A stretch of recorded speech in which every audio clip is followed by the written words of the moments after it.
So, hi everyone, I'm with Justin Hanna today from Acquired.com, and he's the head of direct sales as at Acquired.com, and they're in their payment and payment processing space. So, Justin, thanks very much for joining us today. I really appreciate it.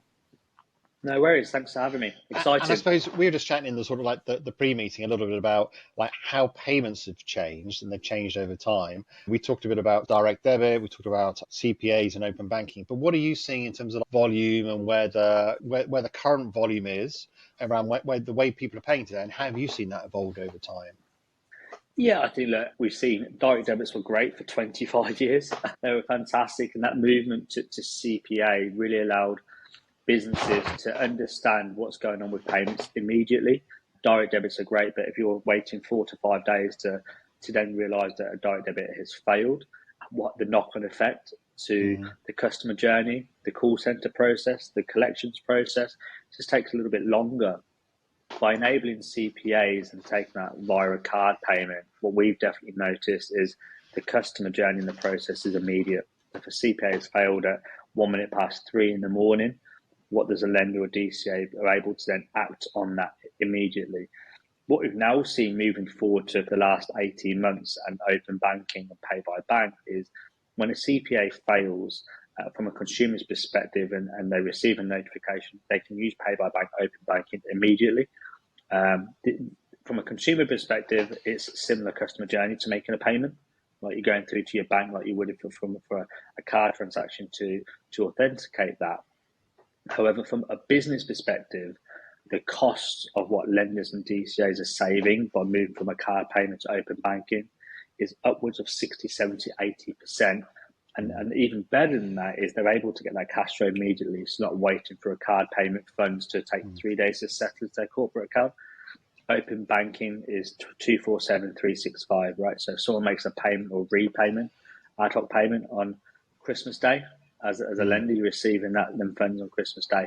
That allows the cash flow to lend back out to the market, or collections to be able to then alert back to the lenders and say, look, we've been able to collect X or Y. Going back in the day, and it was checks, then it was direct debits, then it was CPAs. But CPAs got a bit of a bad name. The difference between direct debit, you always felt as a consumer you're in control, and CPAs, I think there was some abuse, I think, within the system that I know got clamped down from the regulator around making sure. And now you have to make sure it's much better documented, communicated, those kind of things. What was the impact that really hit the adoption of CPAs? Because it was convenient for people. Yeah, we can't pinpoint it to one lender or two. We'll let the audience speak for themselves when it talks about what lenders maybe damaged that market. However, CPAs and the retry logic had a good impact and then a bad impact very quickly, because what you don't want is a lender attempting to take 400 to 500 times their transactions in a day, which when it links back now to timely consumer duty is, and we don't talk about consumer duty too much because we want the listeners to carry on listening, Chris, is we want the customers to be able to think they're able to take transactions and it's in their control of that. However, when it comes to lender's perspective, is consumer duty is great, but a lender's still a business that needs to be able to process what they need to be able to process and work as a business. So if you're lending out X amount, you need to be sure that you're trying to collect Y amount. CPAs allowed you to report and reconcile on that quite easily in real time. CPAs, for me personally, and the industry that I work in, gives control to the lender themselves. Debit gave a lot of control to the end user. And consumer duty, in my opinion, should enable a business to have both. So at Acquired, but what we're doing is enabling businesses to utilise direct debit, followed by a CPA, followed by an ad hoc card payment or open banking. And I think it's giving the end user the option. And I suppose what happened with CPAs is because there's the card fees, like the merchant fees that goes with that from a business point of view, which, I mean, so it's like evolved, hasn't it? And then since then you've got faster payments that have come through that we don't really talk about. I know we talked about it on the Acquired podcast. That came through, and that was quite dramatic in terms of like instant settlement and being able to see that in, which is more like the card payment piece. So it's almost like it felt like it was almost like chipping away at the CPA market. Was, you know, faster payments came in, and now we've got open banking, one-time payments is coming. I mean, will the variable recurring payment, which is almost like being a bit of a replacement for direct debits, do you think that's going to be where we're going to evolve to? I think so. I hope so. For the sake of all open banking providers there that have invested hundreds of millions of pounds, into VRPs? The answer is yes. I think if we look at utopia in the next 3 to 5 years as a lender, and as a borrower or a debtor, is that you're able to see what someone is able to borrow. You lend that out via faster payments immediately. It's an Amazon Prime mindset, right? You want something now. You're not borrowing now to try and receive them funds in 4 days' time. So if you're borrowing an amount, you want to be received that amount as soon as possible once the affordability checks have been done. So the consumer borrows the amounts, asks for the amounts today, goes through the process, gets it later on today. Then when you talk about the collections process, I think if you're collecting an amount, you want to know that on the 15th of July or the 15th of August at 3 o'clock as a borrower or lender, that the amount's going to come out of your account. This is where we want to get it. Now, imagine if before we take the funds out of the account, by using open banking, through AISB, you check the account first before you go to take out the old direct debits or the old CPAs.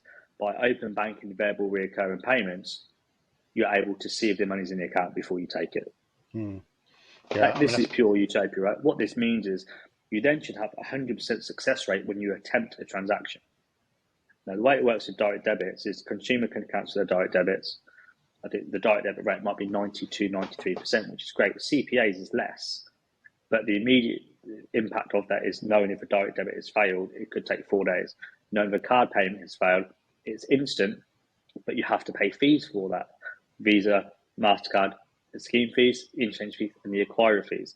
Now, with open banking, where we want to get to, it's more a bit of a closed loop, right? You check via open banking the funds in the account, you take the amount via variable recurring payments. It should be cheaper, and it's real time. This is where we want to get to. I think as a lender, don't try and take the funds out of an account unless you know the money's in there. But things back again to the money may be in there, but can we make sure that we're doing a job for our borrower? Are we taking the funds that could be being used to something that's more of a priority than what we're trying to take it out for? And that's where it gets interesting with open banking. Who's more important when it comes to paying out the bills? Do you think we'll ever get to that? I mean, there's been some hesitation around open banking adoption, particularly for people in collections. But do you think we'll ever get to that, which is almost like, let's have a quick look at your account 5 days before the bill is due, before the payment's due to come out, and let's almost prompt that pre-collections calls to say, we can see where your bank account is. Not remember you need to pay in 5 days, but we can see where your bank account is. We don't think you're gonna have enough money left. Let's have a call. Do you think we're going to get to that? How do you think consumers will react to that? I think as a consumer myself, taking my payments head off it and taking my acquired hat off, I think it's fantastic to be able to say to somebody that may be having problems, we can see you having problems, we're here to help. Where it gets a little bit more complicated is what happens if 10 different businesses are reaching out to that consumer at the same time. What that then does, I feel, would put pressure on someone to try and prioritise one bill over another, which is already happening today, and consumers are struggling. But then to be told by the people that they owe money to I think it could build unnecessary stress to then put in a consumer into a corner as do they prioritise the first text that they get from a lender or a collections business or the last one that they receive. So there's definitely scope out there for it. It's just understanding, and I know we mentioned on last catch up and podcast around AI. Yeah. If we try and put that into an AI's perspective and you've got a chatbot reaching out, it causes even more stress because there's no empathy that's being received. So I think in the long run, businesses will start looking to use open banking to reach out to customers for customer processes. We can see your account, you have a bill of £400. If you are struggling, reach out to us. Now, businesses are doing that today, but not doing it via open banking. They're just doing it to reach out to see if they can help with payment plans. Cost of living, the last 3 years with COVID has really expedited this customer care process. So, do you know what? Your bill is coming out. Please reach out to us if you are struggling. Now, what's going to happen is when a business reach out saying, your bill is coming and we know you can't afford it, how does one lender or one business try to prioritise what's owed to them compared to another business? And that's where it gets really tricky when it comes to looking after the consumers. Yeah, it's going to be tricky because we already know that consumers are busy juggling juggling what bill to pay when and when to do it versus not, and sort of like, if you get access to that information, will that sort of, become even more intense than it is now? But it is an interesting in terms of Exactly. flagging some of those things and having productive sort of supportive conversations a little bit earlier. Yeah, look, absolutely. I think if businesses out there were using AISP to help customers, I think that's absolutely fantastic. So we noticed that you're having problems. Let's have a conversation to see how we can help you. Um, and like I said, the problem is every business thinks they should be having that conversation with the consumer. It then piles unnecessary stress on somebody that is already in stress. And I suppose just in terms of open banking payments, obviously there's a fee associated with that. But the other thing we don't really talk about is the whole back end reconciliation piece. I mean, you mentioned in terms of direct debit. I remember the return payment reports that would come through, and like processing those from finance usually on a piece of paper 2 or 3 days afterwards, and then having to call them or getting early notifications to then have to call them around return payments. And it does make it that much more instant, and also then embedded within the system as well. So is that, how much are people responding to that as a potential benefit? Because that was always another benefit we didn't talk about paying by card, which was it goes directly against the account, it happens systematically, whereas direct debit or check payments didn't really. Yeah, it's really interesting. We work with a couple of lenders, and the conversation I have with customers is they have a direct debit provider, they have a card gateway provider, they have an acquiring card provider, they have an open banking provider, they have a CRM provider, and then you've got 6 different businesses, and the 5 different businesses where you're taking payments from have to try and talk to the one CRM at the same time. As a lender, how do you manage 5 to 6 different relationships? How do you try to understand the cost? What happens if something goes wrong? Who do you speak to? And that's even before it reaches your CRM tool and hits your bank account, which then have to try and manage the backwards and reverse engineer how something's hit your account. And you spend all this time as a DSale or lender in getting the funds. The customer then pays, and you're actually spending more time and more money reconciling when it hits your account. And this is a plug on Acquired. What we're trying to achieve here is a one-stop shop, right? Direct debit provider, card payment gateway, card acquiring services, open banking provider. And then when you've got an agreement in place with a consumer, every single transaction is against that reference number for that borrower.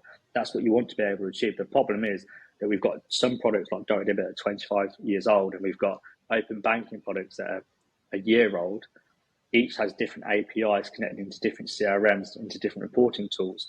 And it's really difficult, I think, especially for finance teams, to really understand what payment is linked to what and how it links to a CRM tool. And people are spending too much time having to do that. I recently was working with a bank, and they mentioned that they were having 9 people reconcile payments. 9 people. And you have all these different payment businesses say that their job is to come in as a nice and sexy API to make life a lot easier. It's not a lot easier if you've got 9 people reconciling payments. Right. I think it's not just from a tech perspective, understanding what the tech teams want. It's understanding what the finance teams want, and how can we try to balance out and weigh these conversations up when it comes to your payment providers, whether they're giving you a direct debit provider or they're open banking provider. I think the job of all payments businesses is to understand the whole ecosystem. And we are very lucky here at Acquired to have an open banking license and a card payment functionality that's FCA regulated, but not every single business has that, and we recognise that. So it's really trying to understand what's the different issues that finance teams are having for reporting, reconciliating payments. Yeah, I suppose it strikes me that it's not just about speed of payment, but it's also about speed of processing and that speed of internal process as well. So it's that end-to-end speed that's important, whereas we tend to focus a lot on instant payments, which is given and taken now, which is why we all went to cards anyway, or why we went to direct bank payments. But that back-end process is also important too as well. Yeah, we conducted some research across we work with over 150 lenders here at Acquired, and we did some research around the average cost of a failed direct debit. It's £27.30 for every single failed direct debit. So when we link back the cost of direct debits, which people say it's cheaper, right? And we know that, but the cost of a failed direct debit is £27, as opposed to a CPA, for example, which is initiated by the lender, may cost you, this is an example, £1.50. So it's the cost at the front end isn't always necessarily what the cost of the back end is. So you may have a card payment that costs more, but you're able to report and reconcile on that quickly compared to a cheaper direct debit, which then may cause issues when you're looking then to collect. Yeah. So there's pros and cons, right? There's the cons, of course, with CPAs is around the cost. Like we know card payments are more expensive than direct debits, but there's a reason why people moved to CPA years ago. But there's also a reason why businesses are offering CPAs and direct debits. So if direct debit fails, you then attempt a CPA. Then there's a custom process off the back of that to ensure how you try to collect them funds via different payment methods, text messages, emails, WhatsApps. The customer can select on a payment link and make a payment without having to speak to somebody to chase a payment. And it goes back to this whole AI conversation around, does it need AI? If you're saying to someone, we're really sorry because you missed your payment, just select on this link and make a payment. That way, from a business perspective, it's not people's time, like it's not FTE, it's automated. Someone selects on the link, they pay by Apple Pay or Open Banking, and the payment then sends a request, the information back to the CRM provider to say this payment's now been complete. Yeah, it's quite interesting. So you almost got a little bit, there's almost like a fees argument in terms of what particular channel costs more or not to the particular finance provider, as an example, for example, card fees, payment processing fees, those kind of things. And that's one lens to look through. You've then got the processing costs, as you said, around return direct debits, the cost of return direct debits, or the cost of making payments, those kind of things. And then you've almost got a customer angle. But what do you see in terms of like customer preferences? What are the secrets of success in terms of preferring one over the other? Because I can see it from a company lens. They'll say, look, I want the one that's going to have the lowest cost. But you just made the argument to say, don't just look at fees, look at total cost, because you look at like bounce direct debits as an example. So that's a cost argument.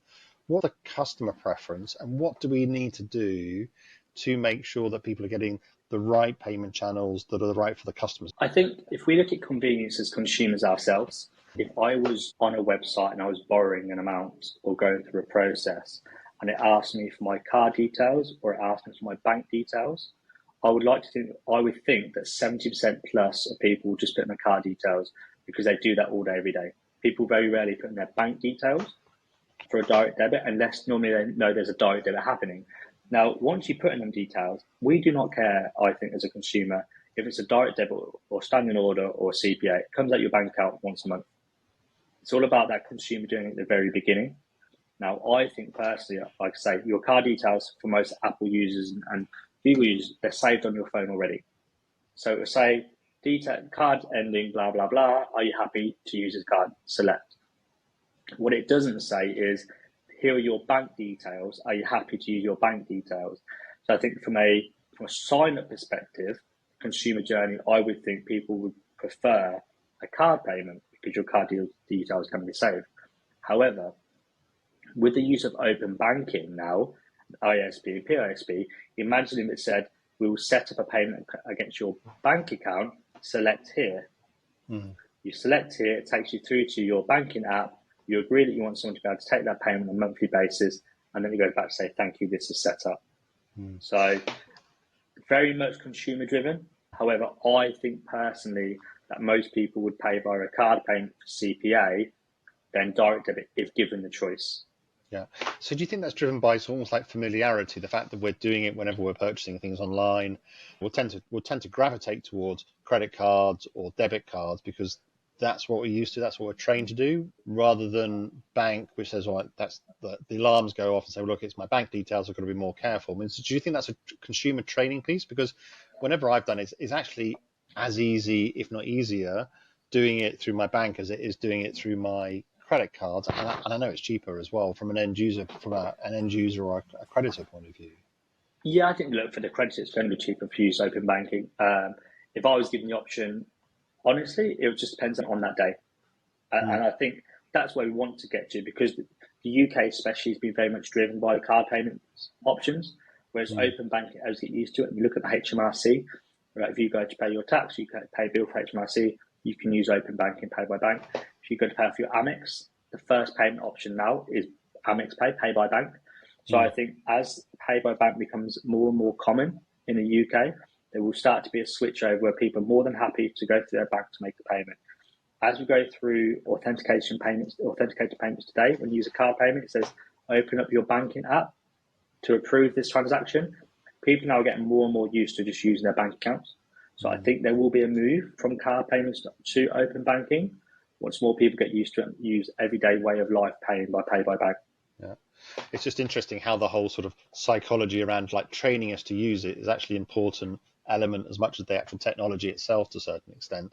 I'm sure the same thing happened from direct debits to card payments when credit cards came, and it was like it becomes more convenient and then it gradually takes over. There's that training element, isn't there? Definitely. I think it's a trust piece as well. I think Yeah. if you'd said to people 10 years ago you'd be paying for your dinner without putting in your PIN number, Mm, most people would not believe you. They'd think it was fraud. I'm not mm, going to pay for something just by putting my card and tapping it on a screen. The same way now, someone can use their phone to take a payment. mm, It definitely is trust, and it's the user journey. People get comfortable with that, and people would be nervous on openly giving their bank details or someone going to their bank account and making a payment. In 5 years' time, I'm going to look back and be like, I can't believe I wasn't happy with someone going to my bank account to make the payment, yeah. because they're always Yeah. going, they can see what they want, right? It's card details or bank details. Can we do the same with either of them? I remember I was in the card industry at the time around contactless payment came in, and like people were saying there's going to be rampant fraud everywhere. There's nobody can do it. The floor limit was set super low in terms of when you could do it, and now it's up to what, £100, and people are almost like fighting, saying it's still not enough. Like, you can't do it because it's not enough. It's almost like we're just treating it as normal everyday things. But there was a lot of resistance, and a lot of resistance in the media. Again, it was a trust thing, isn't it? It really is a trust thing. I think I look at people get concerns around chargebacks. Is the biggest Mm, piece in the card industry is how can I prove that consumer was there when that payment was made? mm, So if you look at contactless, no one's putting in a PIN number. I could pick up a card on the floor and I can go and use it right now. mm, And people are nervous about that. However, I think the banks are definitely putting more trust in their own fraud tools, mm, and listening to consumers when they talk about how a transaction has or hasn't happened, and understanding behavior. And I think the technology now to understand the behavior of a consumer is what's allowing the banks to make better decisions. So mm, if I've been going out or not, I go for dinner, I go for a drink at one club, go for a drink at another club, and then I try to say that I didn't pay for drinks at the next club, they can look at the consumer behaviour behind them. Well, actually, there's a very big chance that you were there. Now, chargebacks are normally down to the merchant to prove that the customer wasn't there, mm. as opposed to the customer prove that they were there. So it's really interesting with contactless and the impact that's had and the dynamics it's had on people proving or not proving that were there when a transaction was made. Where Mm. with open banking, it's pretty simple, right? We know that it was you that made the transaction, Chris, because you opened up your phone at this time. You then went into your Barclays banking app at this time. Facial recognition was at this time. You agreed to make that payment. Mm. That's not then for the merchant to prove that it wasn't you, Chris, that made that payment, because Mm. they've got evidence that shows it was you.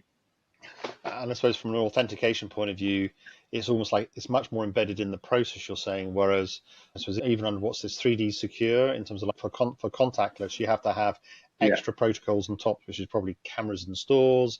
It's verification through your telephone app, and that's where you see all of those things, isn't it? But you're saying for open banking, that stuff's just embedded anyway.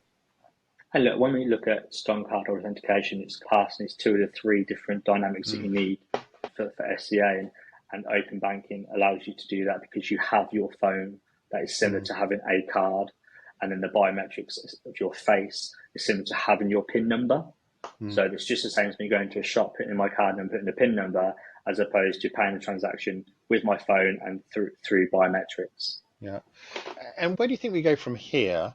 And I suppose I'm thinking particularly around the level of information that's available. You talked about account information, bank account information through open banking, but are we using enough of that information today? Where do we go from here? And even things like transaction detail. So, for example, I was on one call the other week and we're talking about how you can use transaction detail to then really understand, say, what people are purchasing, whether there's potential fraud and those kind of things. Is all that information starting to be used? Is it being used enough? Where do we go? Is it being used enough? I think it's there, but it's not being used enough right now. I think if we look again at affordability and vulnerability checks, at the minute we're waiting for the credit board and AG, which could take 30 days up to 90 days, right, to report back on an individual.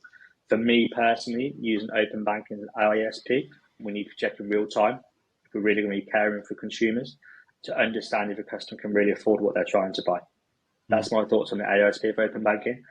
That will then allow us, before we take payments, to really try and understand a customer's behaviour. We're not using enough data on consumers. However, it comes back to the AI piece and machine learning is, are we trying to make decisions without having conversations? And sometimes you need to have a conversation with somebody to really understand what they're going through. Now, when it comes to the payment process and information that's gone through, from a consumer's perspective, it's your card details and you're telling the payment provider to take the money from your account and put it into the corporate account. Very simple. From the corporate business and the business, they want to make sure that the customer's fully aware of the money that's about to come out of their account and how long is it going to take to hit that corporate account. So I think there's definitely an education piece that needs to be had, and we're trying here at Acquired as consultants to really ensure that businesses understand the whole payment journey. So from the technical gateway all the way through to settlement of funds, who does that hit between that ecosystem? An ecosystem is something that businesses over years just think it's payments, and they go to their bank and the bank gives them a facility to take payments. It's so much more than that. So if we take CPAs as an example, if there's a decline, why is there a decline? And we work with many businesses that some of their declines are down to lost, stolen, expired cards. There's something you can do about that. So it's teaching the businesses that if a card has declined, really understanding the information as to why. And sometimes the declined transactions are actually more interesting than the accepted transactions. Accepted transactions are great when money hits your account. But if a transaction is declined, why has it declined? And what can you do as a business without having to speak to your customer in the first instance to still try and reclaim them funds back? And that's almost like the recovery really process. Important. That'd be like the recovery process around how do you represent the card or follow up to get additional information. How do you, for example, expiry dates might have changed, or the CVC date on the number on the back might have changed because you got a new card, as an example. Those kind of things. Correct, and look, as I mentioned, decline transactions are more important than accepted transactions. And what can you do as a business to learn from their mistakes? We all talk about account data, right? Lost, stolen, expired cards. As a business, why have them lost, stolen, and expired cards to then reattempt the transaction when you can automate that? And I say it's simple. It's only simple if you know it, right? So I couldn't agree more that by understanding everything on the transaction from a business perspective, it will allow you to ensure you're giving your customer the right journey with you. Okay, so we've brought it right up to date with open bankings. We're waiting for variable recurring payments to come out. I mean, the other news piece I caught the last couple of weeks was around, is it Bitcoin, or is it the central bank digital currencies, which I suppose is chain digital currencies. It's almost like this cash replacement, digital cash replacement. That's right, being discussed now amongst payment providers. Do you have any kind of views on that? I think the thinking was that it's a potential replacement for cash. It's a digital replacement for cash, just like open banking to a certain extent has eaten into the CPA market or the pay by card market. Will digital currencies eat into the open banking market? I don't know if you had any thoughts on that, or where we are with that, because it comes with no fees, right? Really, it comes with no fees. It's like cash. Yeah, look, and I think Bitcoin is a good term. I think when we look at consumers in the lending sector and the DCA sector, cash is still at the forefront of a lot of people's minds, and direct debits are still being had, right? So we talk about direct debits around for 25 years. Open banking is just getting started. If we look at what Britain's going to do with this whole CBDC, it could be 5 to 10 years away. However, what I definitely have seen happen is something that people think of an idea, and 20 years ago would have taken 10 years to integrate that idea. However, an idea now can happen very quickly and be integrated very quickly. I definitely wouldn't put my house on it. However, I think from a customer journey perspective, I would say it's probably one step at a time. Open banking's been around for a long time already, and people are still not too sure on it. So I think if I was to ask my mother what she thought of CBDC, she thought I'd talk about CBD oil, right? And that's still new to her. I think there's a lot still to be had in that space. But I think for right now, it's VRPs would be the future of recurring payments for the next 3 to 5 years once the banks are ready. It's interesting how the speed of adoption in our mind is so much quicker than the speed of adoption in reality. I mean, even like, contactless card payments as an example, or pay by phone. Remember that? I mean, I remember that first being proposed. It must have been 15 years ago, even longer. And it just takes time almost like as human beings, it takes time for us to come to terms with some of these things, and then actually for them to actually get adopted. And maybe that's the trust piece that we need to concentrate on a little bit more. Yeah, it definitely is trust. I think e-commerce payments is still new. Hmm. It's been very innovative and it's come a long way. And I would be shocked in 15 years if people are still using direct debits like checks 20 years Yeah. ago. And then you look at direct debits. Maybe look at in 15 years, card payments have been a thing of the past Hmm. with open banking. I think in the UK, we predominantly use card payments. But if you go to other countries, if you go to the Netherlands, most people use something called Ideal, which is a bank transfer, and it's Hmm. part of everyday life. Hmm. If you look at WeChat Pay in Asia, it's part of everyday life. So I think the UK are going to move forward very quickly with Hmm. it, but people still have that kind of trust with their card in their wallet. Yeah.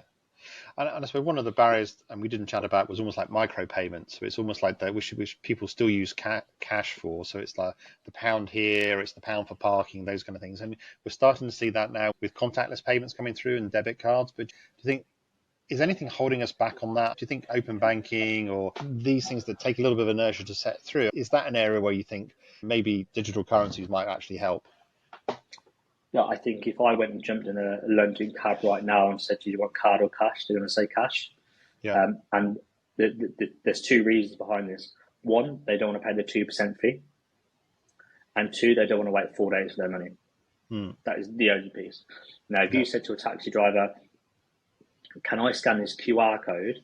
and the funds would come directly from my bank account and and go into your bank account within 30 seconds, they will bite your hand off at that Hmm. opportunity. Yeah. So it's cost and it's speed with most businesses as to why they want to move away from cards and to open banking. Hmm. But if you go and speak to every single business that's taking open banking, they still want the trust of taking card payments because they want to give their customers the option. Yeah. Yeah. Well, it's fast developing. This whole space is fast developing, and it's changed. Even in the last 5 years, it feels like it's really changed, and it sounds like there's a few big developments around the corner right now. So Justin, thanks very much for making the time. Really appreciate it, and fascinating as ever. Perfect. Thanks for your time, Chris. Bye bye. Thanks. Thanks.